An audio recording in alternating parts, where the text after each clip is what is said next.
My name is Watson. And my name is Mariah. We're 12 years old. And we're representing Old Redford Academy Middle School. And we're here to talk about drugs. Drugs are very dangerous and unhealthy. And they can also ruin a relationship with your loved ones. Go talk to a family member, a friend, even a teacher, or you can go to a therapist, or if you need any extra help, you can go online and find all of those. Hashtag not worth it. I'm fabulous. Hi, Mommy.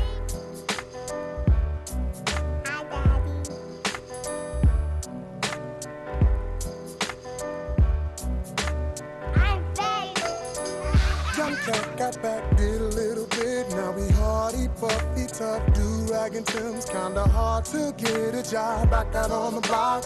Charge that to the game. Young girl, she grew up in a rush. Had it bad, no doubt. She don't know who to trust. Every man she ever loved only want to crush. Charge that to the game. But it's all gravy. Hey, baby. Shots get popped, the cops shut down the party. Jeans sag low, blow smoke out of the And good afternoon, and welcome to Expose Under the Sun, brought to you by the Detroit Native Sun newspaper. I am your host, Darwin Griffin, and I am very ecstatic of my guest today. She's a friend that I can say I could call her friend for many months. And I knew when I first met her that she was destined for great things. Thank you. And her name is Nicole Smalls. I think a lot of us know her as Nicole. But she is awesome. She is a person that is definitely going to be one that's going to be a name that's going to be recognized, and it's going to be respected throughout the city of Detroit more than it has been in the past.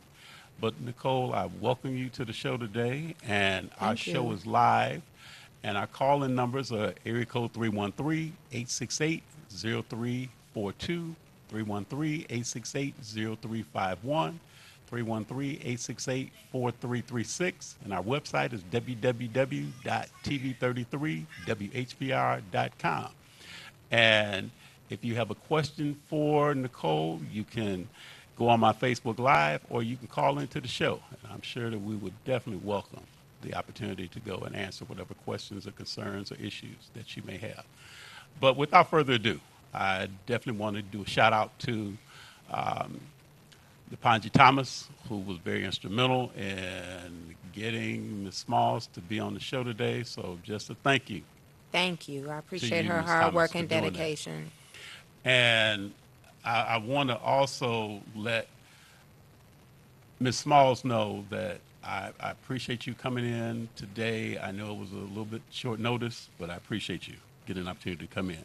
Now, Nicole, tell a little bit about what it is that you just recently got elected for a very valued position in the city of Detroit. What was it? The Detroit City Charter Revision Commission. And I think that we need to educate our community more so first and foremost, as opposed to the position, but what the charter is. And the Detroit Charter is our city's constitution. This is the document that houses the roles and responsibilities of our local government, not just the mayor, but city council as well as appointees and also the ombudsman as well. And so those are some key critical issues to elected officials that impact our quality of life as residents in the city of Detroit and also businesses. Now you said the ombudsman. What is I hear that title a lot. Who is, or do you know who is the ombudsman, and what does that person I do? forgot Scott's last name. Oh my goodness. Oh my goodness. And my apologies. So it's an office, in my opinion, it's not utilized enough. Sometimes when you have challenges also with local government and you're not getting the response that you deserve, Okay. that they're deemed to do, you can take it to different channels. So in one instance, when we talk about garbage pickup, when we talk about some of the development not so much the developers and the money that they're getting, but some of the development that's taking place in the city of Detroit. You could go to the ombudsman for that as well. And you know what, you see him quite a bit at a lot of our meetings, and he passes out information. He educates the community on what his role and responsibilities are. Nice job. It's a 10-year term as opposed to the 4-year term. But I do think that it's a role of government that remains under the shadows and is not utilized to maximize our benefit as residents. I think we focus so much just on mayor and city council, which we need to focus on mayor and city council. I'm not saying that we don't, but I think the city charter sort of in the past has mimicked the role of the ombudsman, is that, hey, this is a particular body of people or a role of government that people really need to take more recognition and interest in, because it does have an impact on how our tax dollars are spent. It has an impact on our quality of life. It has an impact on a lot of things that I think Detroiters are feeling like right now at this current time that we are being locked out from. When you talk about being locked out from economic opportunity, when you talk about our voices being stifled coming from the local government, you know, we have a city council that where a lot of us have gone down and spoken on public record about, listen, we don't want this in our community. We don't agree with you utilizing and negotiating away our city's assets in this manner. And they will listen to you for, we used to be 2 minutes, now it's a minute and a half, and they simply will still go and they will make a decision. And you're the employer and they're the employee. So this is why, you know, just getting back to the city charter, it is critical that we get the people to come out and have a voice. I will be there. I know myself and the other people who ran on a people slate, we are there to listen to the people and to adhere to their needs, you know, within reason. Now, we won't solve all the ills of the city of Detroit, and you know, we can't take back what has already been given away, but what we can do is that we can preserve what still is left on the table. And I think Now, that that's important. now, how long has the charter been in existence?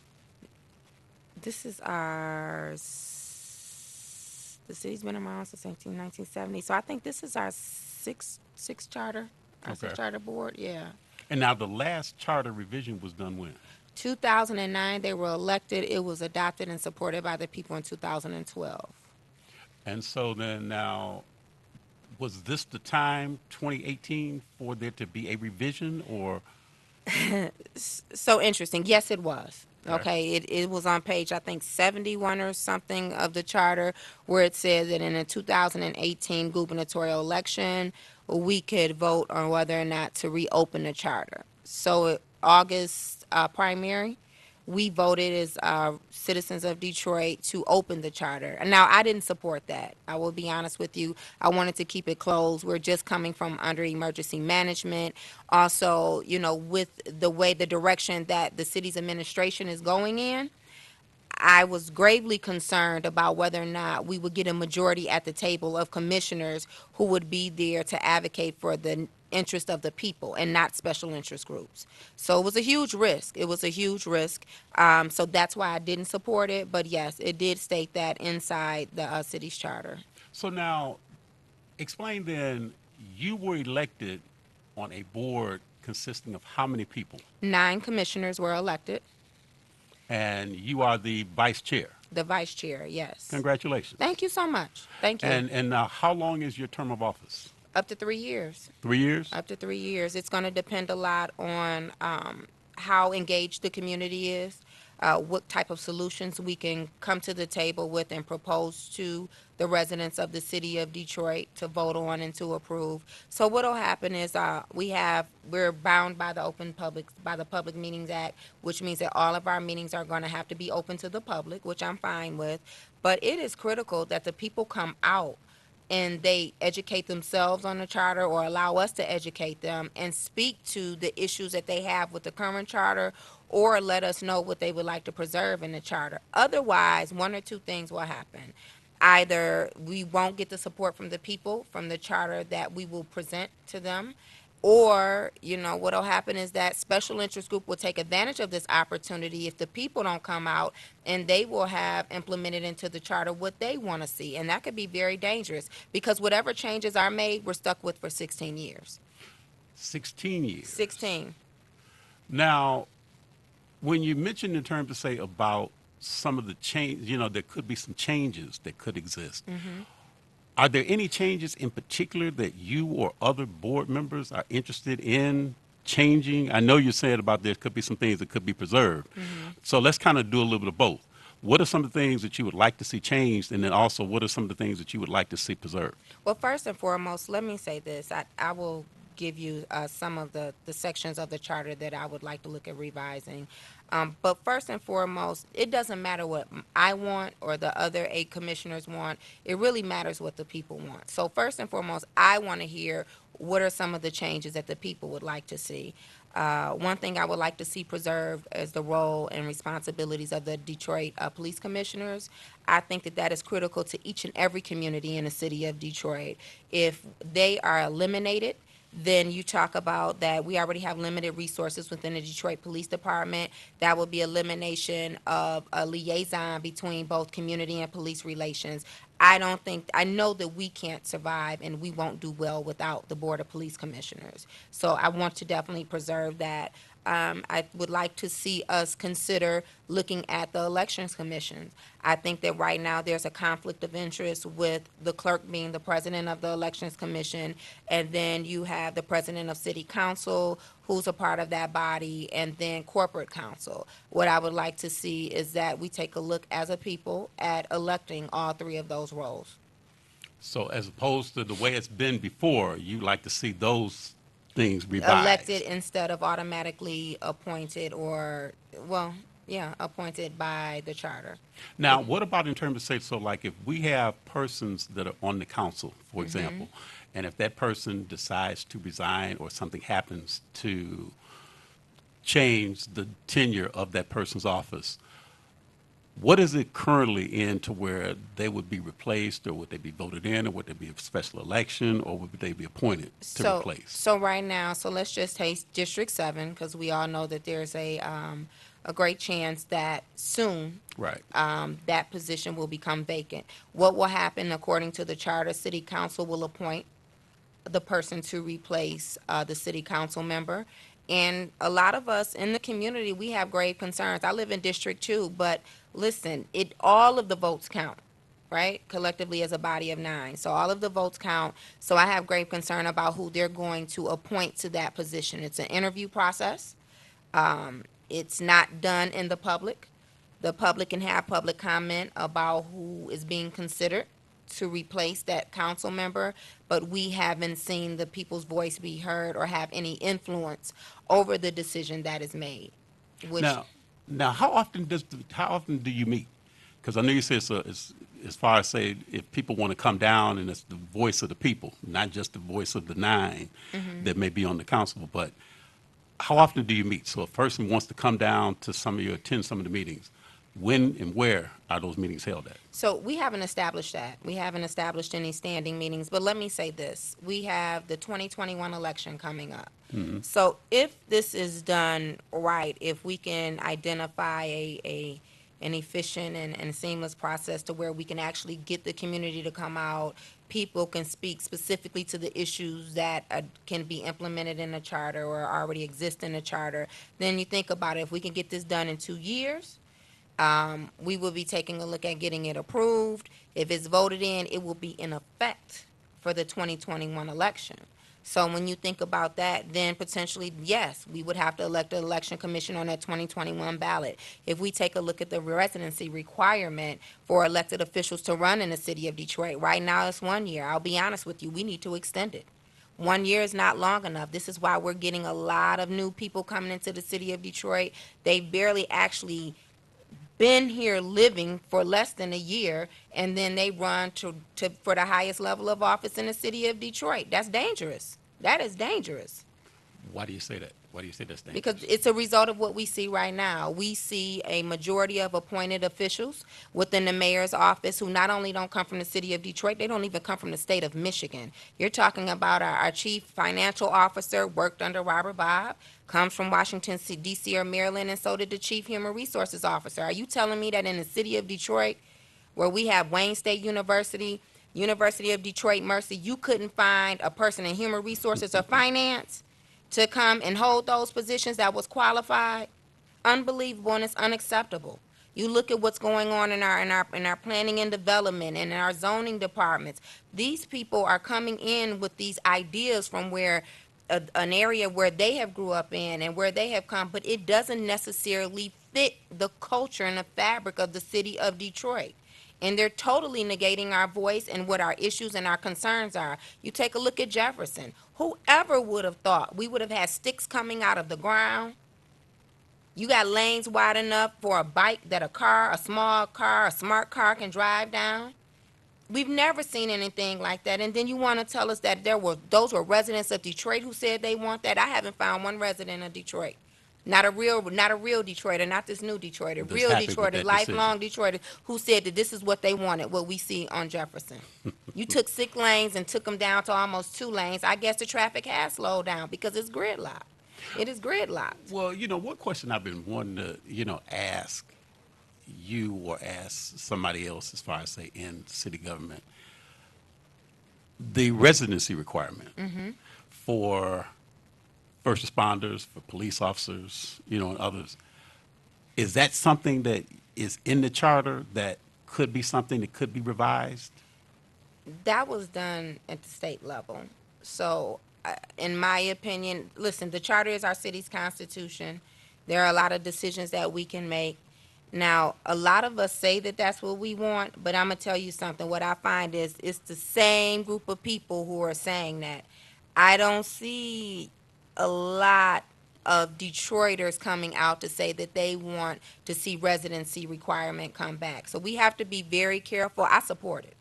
I support the residency requirement. I think that if we don't bring back the residency requirement, there definitely should be some type of incentives or certain points that you get when you're applying for these jobs, that if you are a resident of Detroit for a minimum of 3 years, I'm going to say that. It's easy to move here. It's easy to move here when somebody's offering you a 6-figure income. I guess you would. But we need to make sure that the Detroiters who have been here also, who are qualified for the job, not just because they're a Detroiter, but they benefit from some of these opportunities and they have access to them. The reason why you have so many water shutoffs and you have people supporting that is because you don't come from here. You don't understand that, listen, you can't tell me that I can't pay my water bill or I can't afford my property taxes when you're locking me out from economic opportunity. 70% of the jobs of downtown are employed by people who are not Detroiters. It's not because we're not qualified. It's because it's intentional that they don't want us to have those jobs. Because the easiest way to displace people is to cut off their economic income. It's the easiest way to do it. Now, when you look in terms of, say, for the residency requirement, I know that there's a lot of people right now that are kind of on both sides of the fence when it comes to whether or not if they should or shouldn't. But the thing is that I'm hearing you saying that basically people need to live in Detroit for a period of at least 3 years to be able to understand some of the things that may be going on in the city before they could then either go into being a first responder or being a police officer or a firefighter or whatever the case may be? No. That's not what I'm saying. What I'm saying is for an elected official, Okay. I would like you to be here 3 years. And I'm saying for some of these appointed positions, I think that if you're going to be the chief of police or a chief in the fire department, then you should have at least lived here for 3 years before you start to receive additional points or whatever that they're going to do. However they score you for these roles, I think that you should receive some type of incentive. I do. So under the qualifications to actually be appointed or put in that position. Yes, but I don't think that, how can I say this? In a perfect world, yes, everyone would come from the city of they would be a resident of the city of Detroit. I don't see that happening. Well, let's look at then, so when we're talking about like police officers or firefighters, do you feel then that they should be persons that live in the city of Detroit to then work in the city of Detroit as a firefighter? I just believe that either they should get a pay increase or something like that if they live in the city of Detroit. I don't know if we could fulfill all of the vacancies for police and fire. That's something I don't know. I would have to look into it, but I don't know if we can fulfill all of the vacancies for police and fire if we said you had to be a resident of the city of Detroit. But what I will say is that if you offer them maybe an increase in pay because they're a resident of the city of Detroit, you That may see a might, difference. That's right. You may see more firemen and police officers actually living in the neighborhoods that they actually work for. now tell the listening audience and the viewing audience a little bit about Nicole Smalls. I know you're an activist. I know you put a lot of people to task because you want to make certain that people are doing what they are elected to do or what they're appointed to do. Accountability. Accountability is crucial. Yes, it is. Tell a little bit about what is your, give a little bit of a quick little, let's say, 2-minute bio about Nicole Smalls. So, born and raised in the city of Detroit, on the west side of Detroit, still live there, City Council District 2. Went to Detroit Public Schools, high school, Martin Luther King, and former UAW member. And then I took the education buyout, and I went back to get my master's, and I worked in labor relations and human resources on the other side. So, in human capital and employee relations and people is something that, I don't know, it's just always been something that I'm passionate about. I feel that I'm most in my vein when I'm working with people and trying to help people. Always been involved in my community. I like that. What'd you say? Most in your vein. Most in my vein. Okay. When I'm working with people and advocating for people. Right now, I have EPIC strategies, economics, politics impacting communities. And so what I'm working on there is actually to build a bench that you and I have had previous conversations about, because we need real leadership that's supported by an apparatus that can help fuel them to become the leaders and get in those elected positions that they want to see. I'm also working on a statewide campaign to ensure that we preserve the increase in minimum wage. Those things are important to me. I've worked on city council elections. I've worked on elections for senators. I've worked on elections for gubernatorial candidates, even when I was with the union before I started doing that independently. So what's important to me is that we create this opportunity for good qualified candidates and leaders that to be able to really be viable candidates in this thing that we call politics. The political landscape right now for the black community, before we even talk about for the Democrats, but for the black community, it's full of weeds, and we have some pruning to do. So now, what is your future? Let's say 5 years from now, what will we see Nicole Smalls doing? God willing, I would definitely like to have a gubernatorial candidate in the pipeline, 2 congressmen or congresswomen, congresspersons in the pipeline, a mayor for the city of Detroit that I am proud to say, hey, this is a mayor for the people. Okay. 10 years from now. 10 years from now. Same thing, but you know what? I would like to have the resources and the financial resources and a team of people to be able to support those candidates that I'm talking about.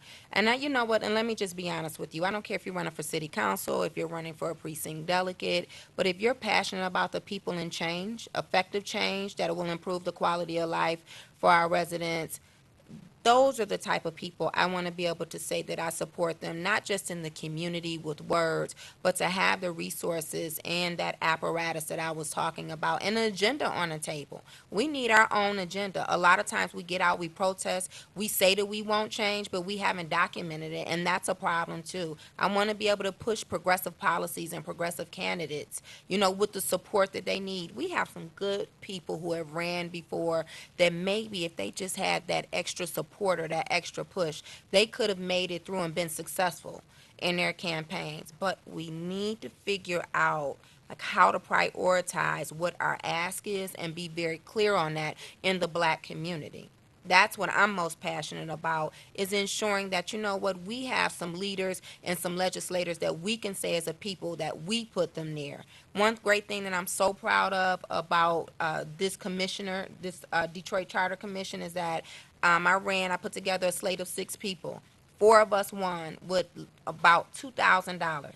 There was over $500,000 invested in other candidates to go against us. And they have about 3 people who we definitely know were supported by PACs and money from those special interest entities, and only 3 of them made it out of the 9. Now, who are the members? I know you're the vice chair. Yes. Who is the chair and who are some of the other officers? So Carol Weaver is our chair. Secretary is Richard Mack. Our parliamentarian is Joanna Underwood. Assistant parliamentarian is Barbara Winder. And our treasurer is Tracy Peters. And you say the tenure of office is going to be 3 years? Up to 3 years. Up to 3 years. So if we can get this done, if we could get enough meetings on the books where people actually come out and they're feeling confident and they feel as if, yeah, I can support the document that they've crafted, and we can get it adopted and voted on, approved by 2020, then it will be in effect by 2021. Now, once... Otherwise, we'll still be working in 2021. So it might be going on longer than that. Well, then that would be the 3-year mark. Right, okay. So now, once your board crafts something, what is the next steps that it goes to? So, well, it's not that easy because we still need to make sure that legally it's binding. Okay. Okay. Also, we have some hiring to do. So let me just back up and say that we don't have an executive director or we don't have a staff secretary yet. But once that happens, it also has to be approved by the Attorney General, by the state, and then, it has to be approved by the people and voted on. So it's going to be very intense. And so if there's anybody on this commission who hasn't put in real work before, they will find out what real work is. I can tell you that. Well, I am so happy to have you on, and I definitely would like to have you to come back on again. Thank you. Maybe either, with yourself or also with some of the other members, Yeah. from the Charter Commission to come on board, and speak about some of the issues that we talked about as well as other issues that they may want to talk about as well. Also, I want to make an announcement is that January the 10th will be our first meeting at 6 p.m. Unfortunately, we haven't identified a location, but I will make sure to provide you with that information so you can tell the viewers. We want to make sure that we give the public enough notice so they can be aware of the meeting, because that's a problem that we have in the community too. We find out about meetings the day of or the night before. So we want to make sure that it's open to the public to come out and address their concerns. Great, great. This is Nicole Smalls, the vice chair for the Detroit City Charter Revision Commission. Did I get that right? Yes, you did. I can't say that about 3 or 4 times in a row like that, but I think I got that right. So it's a long one. It's a long one. But congratulations again. Thank you. I know you'll do an excellent job, as well as the other members that were elected. And if not, you'll hold me accountable, and so will the people. I am accessible, so listen, I will. No matter what I want, it is about what the people want. It's about the people. Well, you have been listening to Expose Under the Sun, brought to you by the Detroit Native Sun newspaper, and now you can pick up copies of the Detroit Native Sun newspaper at Kroger's. And if you are interested in advertising in the Detroit Native Sun newspaper, you can contact Valerie Lockhart at area code 313-457-5944. Again, I thank you, Nicole, for coming on the show. Thank you. Please tune in again, same time, same station, next week. And peace, love, and prosperity throughout. I'm fabulous. Hi, Mommy. Hi, Daddy.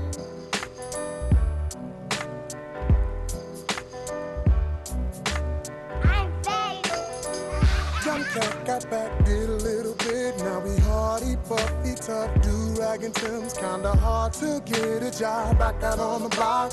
Charge that to the game.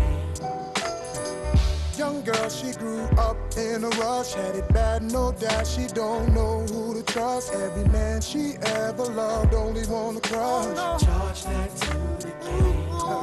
But it's all gravy. Hey, baby. Shots get popped. The cops shut down the party. Jeans sag low.